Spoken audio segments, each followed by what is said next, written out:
orang yang banyak kebutuhan itu sebetulnya banyak kebodohannya karena menggantungkan kebahagiaannya dengan banyak hal.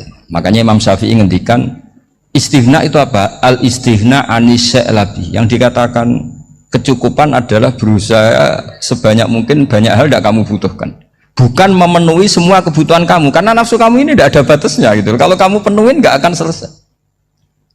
Itu ada perempuan yang kurang cantik itu minta doa saya, Gus doain suami saya kaya, terus tak guyonin, terus nggak minta. Kalau suami kamu kaya, yang pertama dirubah itu apa? Rumah, supaya rumah saya bagus. Kedua apa? Mobil, supaya mobil saya bagus. Nanti yang dievaluasi itu kamu. Mobil bagus, Alphard, rumah mewah, istrinya kamu, pasti itu dievaluasi. Langsung nggak usah sudah gini aja kan. Jadi pertama yang dievaluasi itu kaya itu, coba kalau suami kaya itu yang dievaluasi pertama rumah ya, rumah ganti, setelah itu apa? Mobil. Kira-kira berikutnya akhirnya sudah nggak jadi. Nabi Ibrahim itu pernah minta umur panjang, keren umur panjang, sama Allah nggak dijawab.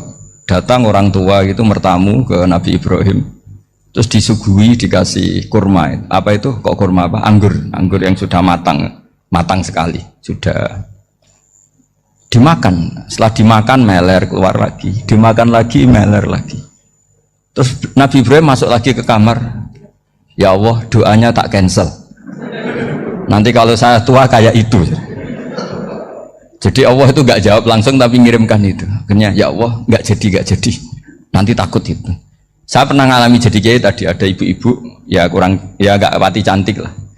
Suaminya tuh miskin sekali. Minta doa saya supaya kaya, bareng tak kasih pertimbangan itu udah nggak usah nggak jadi. Jadi itu kearifan. Tapi kearifan ini harus kita tanamkan. Saya nggak bisa membayangkan Indonesia yang besar ini, andai kan tidak ada qanaah, nerimo ing pantum. Coba sekarang ada COVID. Andai kan Indonesia itu kayak Perancis. Saya beberapa kali punya tamu orang yang hidup lama di Perancis, bahkan dapat istri orang Perancis. Itu dulu nggak begitu mencintai Indonesia. Tapi setelah di Perancis 2 tahun, wah Indonesia hebat. Di Perancis itu kata dia kalau cerita, semua kebutuhan masyarakat itu dibebankan ke negara. Apa saja minta negara, apa saja nyoal negara. Sementara Indonesia, coba kalau Indonesia mengalami seperti ini kok tidak ada qanaah, rimo ing pantum, bisa kios Indonesia. Orang miskin nyalahkan negara, kelaparan nyalahkan negara, apa saja. Tapi barokahnya dididik kiai, jogeman nyalahno wong liya. Urip romo ing pandum, diame. Sampai gak ngerti kalau Covid. Banyak tuh orang-orang kampung itu, orang lugu-lugu itu. Mbah niki saking Covid, salam ning Covid, muga-muga umure panjang. Dikira Covid itu nama orang yang ahli sosial itu. Mbah niki dana saking Covid. Matur nuwun sampekno salamku, muga-muga umur panjang. Bingung kan yang nganterin ini. Ini gimana yang mau menjelaskan ini? Memang nggak paham. Ribet kan. Tapi saya pastikan bahwa dengan keadaan seperti ini kita bahagia, kita stabil, itu jelas barokahnya kalimah tadi, moto tadi atau pegangan hidup tadi. Makanya disebut al-ibarat qutun li'ailatil mustami'in, bahwa redaksi atau kata-kata atau pegangan atau filosofi hidup, apalah namanya itu adalah penyemangat. Karena kata-kata ini memang luar biasa. Ketika sahabat perang demi kebenaran, zaman itu ya pasti benar karena yang dibela Nabi. Dulu itu kan enak zaman Nabi, yang dibela mesti benarnya, musuhnya mesti salahnya. Sehingga dulu itu memang harus tegas. Kalau sekarang mau tegas gimana? Yang kamu bela tidak mesti benar, musuhnya tidak mesti salah. Ribet kan kalau misalnya saya tukaran sama Pak Rektor, kamu mau bela mana kan bingung. Saya tidak mesti benar, saya ada Nabi. Pak Rektor apalagi nggak mesti benar lagi kan? Ribet kan? Jadi kalau kita mau perang sekarang itu mau pede gimana? Enggak. Makanya banyak ulama sekarang tuh mau tegas tuh nggak berani karena ya banyak hal yang abu-abu lah wilayahnya. Misalnya pilihan presiden atau pilihan bupati, pilihan menteri. Kamu mati-matian bela itu, yang kamu bela tidak mesti benar, musuh kamu tidak mesti salah. Misalnya pilihan bupati, Wah ini kabupaten ini baik kalau bupatinya ini, yang satu bilang ini, terus tim suksesnya kamu tanya, kamu yakin? Ya enggak juga. Lah kenapa semangat? Kan saya botohnya, paling alasannya ya itu aja, bukan yang lain. Beda dengan zaman Nabi, nabinya mesti benar, Abu Jahalnya mesti salah, kan enak aturan mainnya jelas. Singkat cerita dalam perang itu banyak sahabat yang alami luka, ngalami apa gitu. Kemudian curhat ke Nabi, ya Nabi gara-gara derekkan jenengan, ngikuti jenengan saya harus ngalami seperti ini. Ngiranya orang itu diapresiasi sama Allah keluarnya, ternyata sama Allah gak diapresiasi, malah diturunkan ayat intakunu ta'lamuna fa innahum ya'lamuna kama ta'lamun wa tarjuna minallah ma'ala yarjun. Kalau kamu sakit karena perang, orang-orang kafir itu ya sakit, itu saja berani padahal demi kekafiran. Wa tarjuna minallah ma'ala yarjun, padahal kamu punya nilai lebih, yaitu berharap kepada Allah yang mereka tidak punya.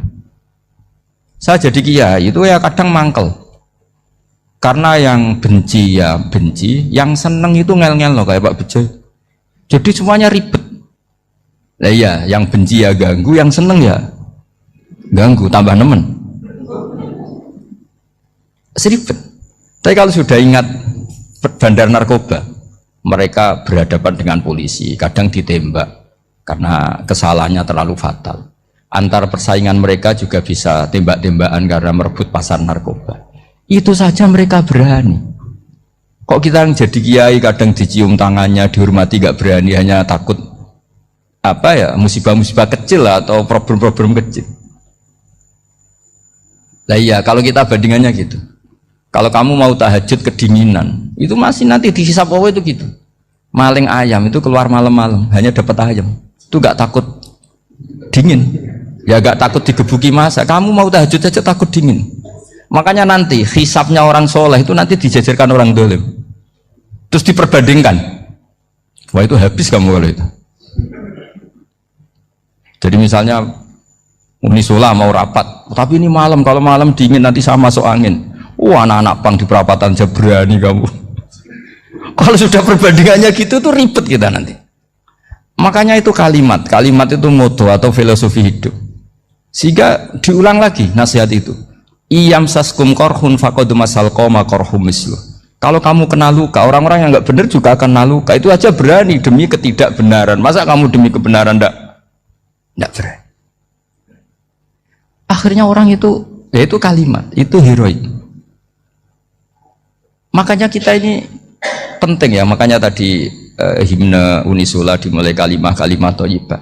Karena kalimat ini yang menjaga kita, kalimat ini. Misalnya tentang Tuhan. Kenapa orang Islam imannya kokoh seperti ini, termasuk yang sudah hidup di Amerika, di Australia, di mana-mana. Itu ya barokahnya ajaran atau barokahnya kalimah. Saya sebut kalimah saya pakai bahasa santri. Karena la ilaha illallah itu dalam tradisi santri disebut kalimatu haqqin alaiha nahya wa alaiha namut wa alaiha nub'ats. Ada yang riwayat wa biha nub'ats insyaallah taala minal aminin. Kenapa mereka di mana-mana meskipun sekolah di Amerika, di Australia, bahkan di Uni Soviet tetap mukmin? Itu barokahnya ajaran yang benar. Allah itu siapa? Tuhan. Tuhan itu sifat dasarnya apa? Awal. Dia harus wujud awal sebelum makhluk yang lain. Sehingga ketika ada negara yang maju, yang tertib, manajemennya tertib, masyarakatnya makmur, tapi punya Tuhan yang tidak seperti itu, tidak awal, itu sudah gak nyaman. Karena ndaklah keren Tuhan saya, karena Tuhan saya itu al-awwal, zat yang pertama. Tuhan saya keren lah, zat yang gak mati, Tuhan yang gak mati, yang gak pernah mengalami kematian. Sehingga tontonan atau yang dilihat kenikmatan-kenikmatan yang lain ini tidak mengubah dia pendirian tentang Tuhan, karena mantapnya satu kalimat tadi bahwa Tuhan itu ya harus satu, harus awal, harus tidak mati, tidak rusak, tidak mengalami apa-apa yang membahayakan. Sehingga ketika ditawarin Tuhan yang lain meskipun menjanjikan secara finansial atau kemakmuran, mereka gak tertarik. Itu coba, itu barokahnya makmur apa barokahnya ajaran? Barokahnya ajaran. Sering negara Islam itu kalah makmur dengan mereka, tapi barokahnya ajaran ini tetap apa? Tetap Islam. Makanya Nabi Ibrahim, Nabi yang sukses bikin waja'alaha kalimatam baqiyatan fi aqibi. Sehingga kita ini bekti sama orang tua misalnya, Itu ya karena ajaran. Suwargamu itu karek wong tuamu. Nak wong tuamu ridho, Allah ridho. Nak ora ridho, Allah ora ridho. Ridho wa fi ridhol walidain wa sakhatu wa sukhtu wa fi sakhatil. Sehingga ketika ada orang tua yang agak brengsek gitu, anak-anak tetap hormat. Punya orang tua yang miskin, yang sudah miskin, tukang tombok nomor, banyak kan di kampung gitu. Ya tetap hormat. Coba kalau dari awal kita ngajari orang tua kamu hormati ya, kalau baik, kalau tidak usah. Bisa geger Indonesia. Tapi barokahnya ajaran-ajaran itu Indonesia tertib karena ada ajaran. Nah ini di sini pesantren dan Unisula semua harus berkontribusi membuat ajaran yang benar itu adalah ciri utama Islam. Sehingga Islam ini dimulai dengan ajaran kalimatu haqqin alaiha nahya wa alaiha namut. Sehingga kita tenang seperti ini. Saya ini termasuk kiai yang tenang. Meskipun kata orang banyak saya ini kiai besar, tapi termasuk kiai yang paling tenang. Termasuk yang paling tenang. Karena saya ini pakai mazhab orang-orang hebat. Saya berkali-kali cerita, orang kayak Imam Syafi'i itu orang yang luar biasa. Saya berkali-kali cerita, orang yang tadi nyium tangan kamu ya Imam Syafi'i, di belakang tuh ngerasani kamu, menghujat kamu. Jawabannya enak saja.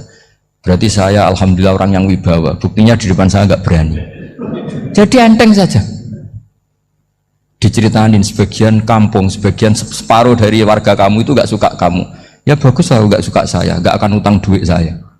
Di mana-mana orang utang itu karena teman dekat. Kalau nggak seneng pasti minimal nggak utang, nggak pinjam mobil, nggak pinjam apa. Berkah mana yang seneng sama yang gede? Jadi dianggap enteng saja. Semua yang dialamin dianggap enteng saja. Misalnya punya istri pemarah, ya baguslah marahin suami. Kalau marahin tonggo malah ribet.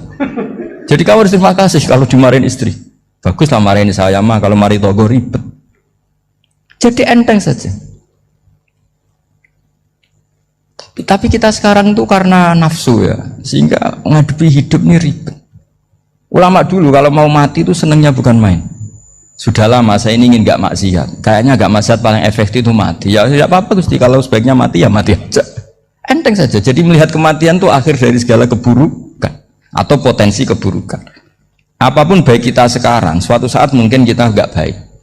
Yang bisa menghentikan ketidakbaikan atau potensi ketidakbaikan itu apa coba? Mati kan? Berarti mati itu mengerikan apa menyenangkan? Mesti kamu tidak berani menjawab. Meskipun secara ilmu kamu berani, tapi secara rasa nggak berani kan? Saya ulang lagi ya, yang bisa menghentikan keburukan atau potensi keburukan itu apa coba? Apa? Kematian. Berarti kematian itu menyenangkan atau menyusahkan?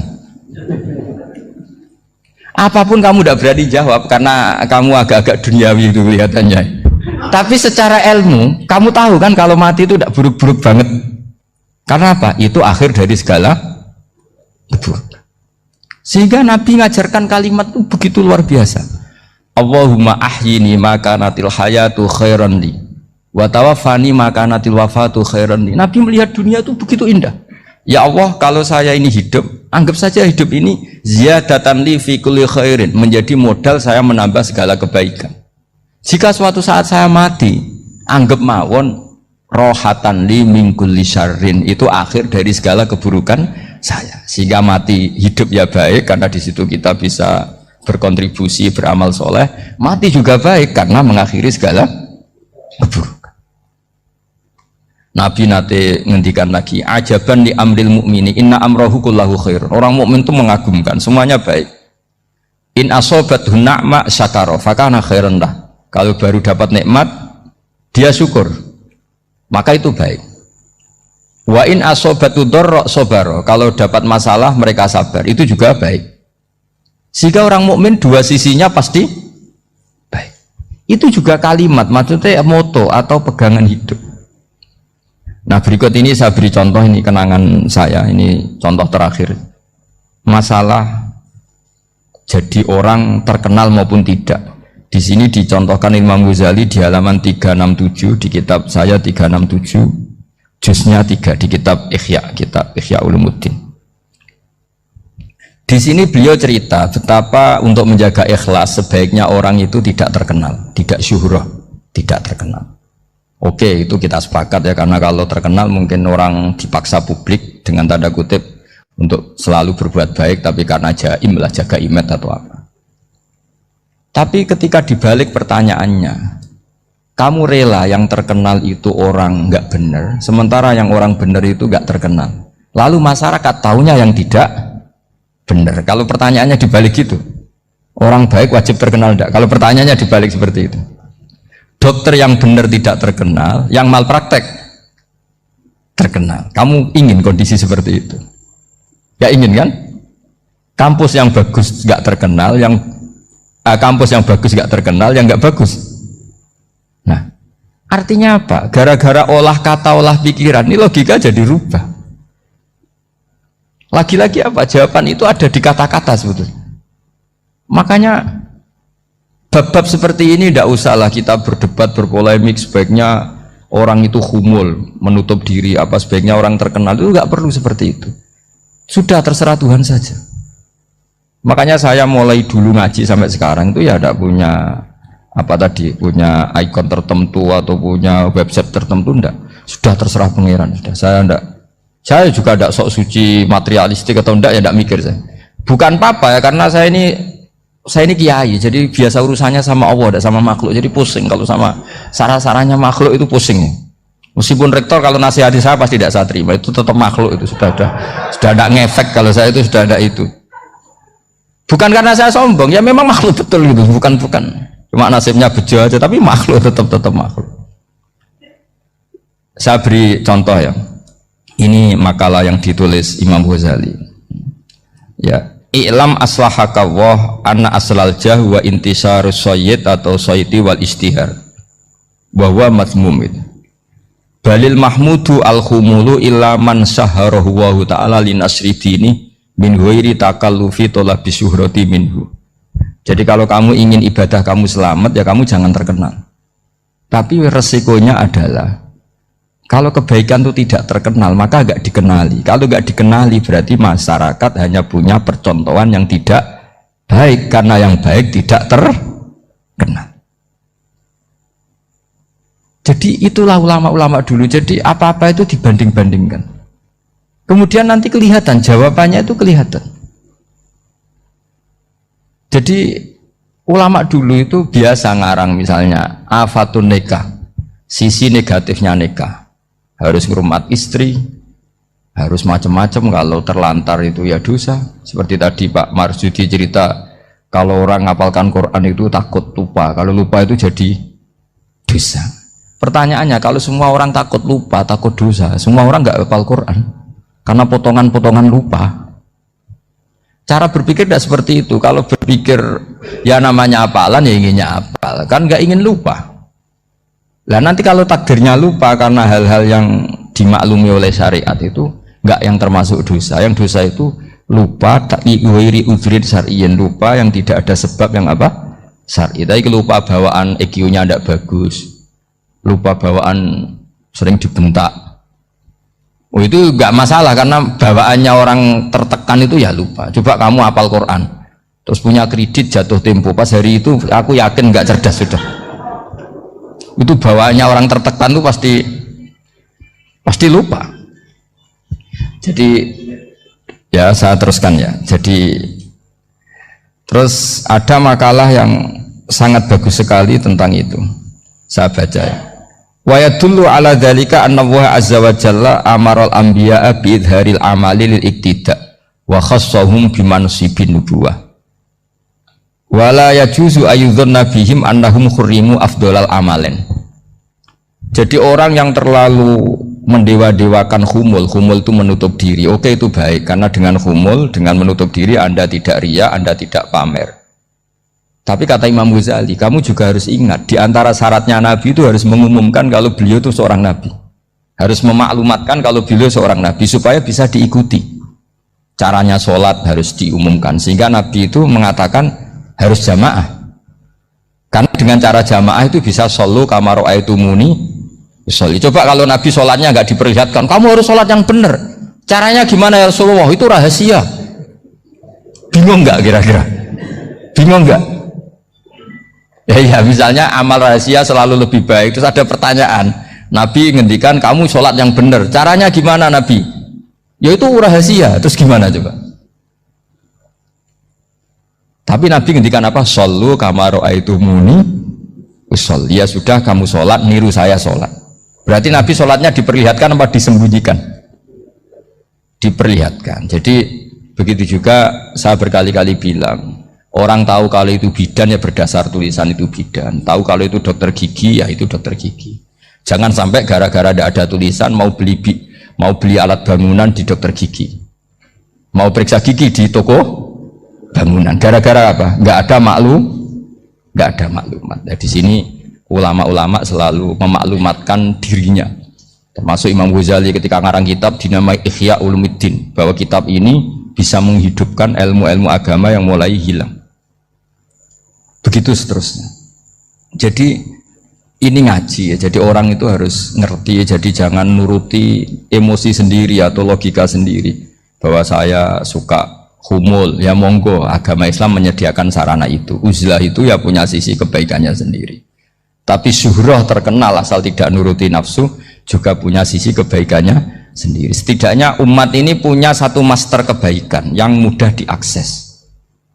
Tapi tadi saya ulang lagi, jangan karena hadun nafsi, jangan karena kepentingan pribadi. Makanya di sini disebutkan wa yadullu ala dzalika ay ala syuhrah anna wa ta'ala amarul anbiya bi dzaril amal lil iktida. Allah selalu memerintahkan para nabi kalau ngamal kebaikan ya harus dimunculkan supaya bisa ditiru. Yaitu tadi kita tidak bisa bayangkan kan kalau misalnya Nabi menyuruh kamu harus sholat yang benar, kemudian sholatnya Nabi sembunyi. Lalu ditanya, Nabi saya niru siapa? Wah itu rahasia, kamu nggak boleh lihat sholat saya, saat takut tidak ikhlas. Ribet kan? Sehingga jamaah itu statusnya tetap harus. Nah bedanya harus ini ulama berpendapat harus yang apa? Fardu kifayah. Tapi fardu itu maknanya harus. Tapi bukan berarti kalau nggak jamaah sholatnya nggak sah, nggak. Tetap tapi statusnya jamaah tetap apa? Harus. Nah barokahnya harus ini orang yang baru sholat, sholatnya langsung benar karena ada yang diikutin. Coba kalau mantan dukun baru sholat terus sholat sendiri, itu mesti mirip mantra ya. Karena dia tidak ada master percontohannya. Tapi barokahnya ada master, orang paling bodoh pun kalau sholat ya benar, karena standar ada komandonya, ada imamnya. Sehingga Imam Ahmad malah berpikir keras, syarat sahnya sholat itu harus jamaah. Cara pikirannya Imam Ahmad keras sekali beliau. Jika kalau orang sholat sendiri kok ada orang lain yang maunya berjamaah harus bayar, orang itu harus bayar demi sahnya sholat. Itu madzhabnya Imam Ahmad. Tapi kalau madzhab Syafi'i hanya mengatakan itu fardu kifayah, yang kalau satu komunitas nggak mau melakukan semuanya apa? Dosa. Ya jadi ini